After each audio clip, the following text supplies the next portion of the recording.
Hi friends. ரீசெண்டாக ஊருக்கு போயிருந்தேன். என் கணவர் என்னை காட்டுக்கு கூட்டிகிட்டு போயிருந்தாங்க. முதல் வயலில் தட்டம் போட்டு வீட்டுக்கு தேவையான காய்கறிகள் எல்லாம் பயிர் பண்ணியிருந்தோம். அறுவடை முடிஞ்சிருச்சு. அதனால் சரி என்ன இருக்கோ மீதியை நம்ம பார்க்கலாம் அப்படின்னு சொல்லிட்டு உள்ளே போனோம். எங்களுக்கு பச்சை மிளகாய் கிடச்சிது. இந்த பாத்தியிலலாம் என் கணவர் நிறைய காய்கறிகள் பண்ணியிருந்தாங்க. வெண்டங்காய், கொத்தவரங்காய், சொரக்காய், சிகப்பு பூசணி, கீரை வகைகள், முள்ளங்கி, பீர்க்கங்காய் இப்படி நிறைய பண்ணியிருந்தாங்க. எல்லாமே காய்ச்சல் முடிஞ்சு போச்சு. ஸோ இப்போது மீதி இருக்கிறத நாங்கள் அறுவடை பண்ண வந்திருக்கோம். பச்சை மிளகாய் கிடச்சிது. ஸோ ஃபுல்லாக பறிச்சாச்சு. இப்போது வால்ரங்காய் அந்த செடி ஃபுல்லாக நிறைய ரெட் கலரில் பக்ஸ் தான் இருந்துச்சு, நிறைய வண்டு. ஸோ அதை என் கணவர் கை வைக்கவும் பறந்து போயிடுச்சு. எனக்கு பார்க்கவே ஆனால் ஃபர்ஸ்ட்டு பயமாக தான் இருந்தது. அதுக்கப்புறம் கத்தரிக்காய்லாம் பார்த்திங்கன்னா ஒரு சிலது அப்படியே செடியிலே பழுத்துருச்சு.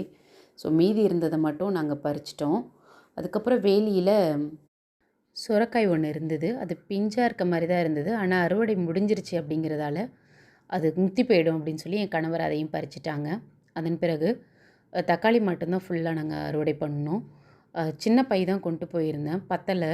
அதுக்கப்புறம் சேலையை சொருகிட்டு மடியில் எல்லாத்தையும் பறித்து போட்டு கொண்டு வந்தோம். தக்காளி பார்த்திங்கன்னா தெரியும், தரையோடு சேர்ந்து அப்படியே படுத்துருச்சு. ஏன்னா மற்ற களைகள் எல்லாம் போட்டு அமுக்கிருச்சு அந்த செடியை. கொஞ்சம் காயாக இருக்கிறதையும் பறிச்சிட்டோம். ஏன்னா காய் வந்து பழுத்துரும். ஒரு மாதிரி க்ரீனிஷ் எல்லோ கலரில் வீட்டுக்கு கொண்டு வந்தீங்கன்னா ஆகிடும். ஆனால் பட் நல்லாயிருக்கும், டேஸ்டியாக ஜூஸியாக அந்த மாதிரி தான் இருக்கும். ஸோ அதை எல்லாத்தையும் பறிச்சாச்சு. ஒரு சில காயெல்லாம் பார்த்திங்கன்னா தரையோடு இருந்ததால் அந்த மண்ணெல்லாம் ஒட்டி ஒரு மாதிரி வீணாக போயிருந்தது. ஸோ அதெல்லாம் அங்கேயே போட்டாச்சு மற்ற உயிரினங்களுக்காக. தக்காளி செடியோட வாசனை யாராவது நுகர்ந்துருக்கீங்களா? அதோடைய ஃப்ரெஷ் ஃபீலே வேறுங்க. அதோடைய வாசனை அப்படி தான் இருக்கும். எனக்கு அது ரொம்ப பிடிக்கும். பல வருஷங்களுக்கு அப்புறம் நான் அதை இப்போ தான் அனுபவிக்கிறேன். ஒரு தக்காளி பழம் நல்லா செடியிலே பழுத்து போய் ரெட்டிஷ் கலரில் நல்லா இருந்துச்சு. அதை என் கணவர் என்கிட்ட கொடுத்து சாப்பிட்டு பார்க்க சொன்னாங்க. நானும் அதை வாஷ் பண்ணிவிட்டு சாப்பிட்டு பார்த்தேன். அதோடைய அந்த ஃப்ரெஷ் ஃபீல், அந்த நல்ல வாட்டரியாக ஜூஸியாக நல்லா இருந்துச்சு. எனக்கு ரொம்ப பிடிச்சிருந்தது. நம்ம தோட்டத்து பழம் எப்படி நல்லா இல்லாமல் இருக்கும். ரொம்ப ஹாப்பியாக இருந்துச்சு. யாருக்கெல்லாம் இந்த மாதிரி அனுபவம் இருக்குதுன்னு எனக்கு கமெண்ட் பாக்ஸில் சொல்லுங்கள். ஸோ இந்த காய்கறிகள் எல்லாம் தான் நாங்கள் பறித்தோம்.